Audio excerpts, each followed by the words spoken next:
At halos mag-iisang linggo na nga na laging maulan dito sa lugar namin, kaya naman ay sadyang nakakatamad kumilos, pero syempre kahit ganyan ang weather namin, hindi pa rin magpapakabog ang auntie niyong gold digger, kaya hala, walang ulan-ulan at gora na. Yes, hello mga kakumare! Nandito na naman ulit ako kaya tara, samahan niyo akong gumawa ng puto flan, dahil hanggang ngayon marami pa din ang nagtatanong kung paano ko daw ba gawin ito. Actually, may naka-upload na ako nito kung paano ko gawin ang aking puto flan, hindi lang isang video, kundi mga siguro 2 ata or 3 na. Pero medyo matagal-tagal na din yun kaya yung tinatamad hanapin ang video na yon, ito gumawa ako ulit para sa inyo. By the way, good for 50 pieces itong recipe na ipinapakita ko ngayon sa inyo, at hindi din mabilis, kaya para doon sa mabilis maboring, next video na lang po kayo. Bali pinagsama ko na sa video na ito, pati yung batter para sa puto flan, para ito doon sa mga nagtatanong kung paano daw gawin ang batter ng puto flan. Actually kung ano ang batter ko sa puto cheese, ay yun din ang ginagamit ko sa puto flan. May pagkakaiba lang sila ng konti, kung pag gusto nyo na sa puto cheese ay nakalagay na yung toppings na cheese bago ito isalang, kailangan ay mas malapot yung gagawin yung batter para hindi lumubog yung cheese. Ako kasi,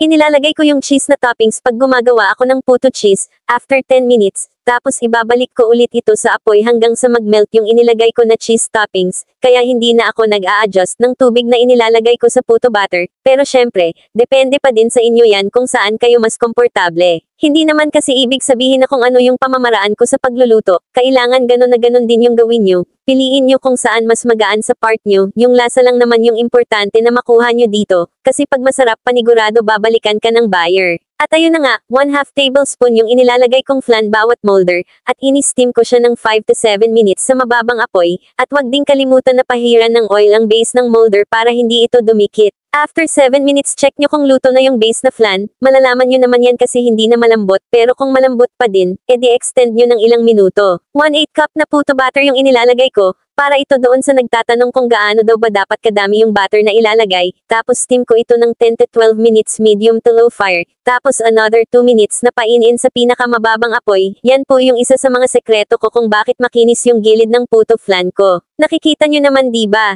Makinis at walang dumidikit at natitira sa molder, kaya kung nagawa ng iba, paniguradong magagawa mo din, basta sundin mo lang lahat ng sinabi ko.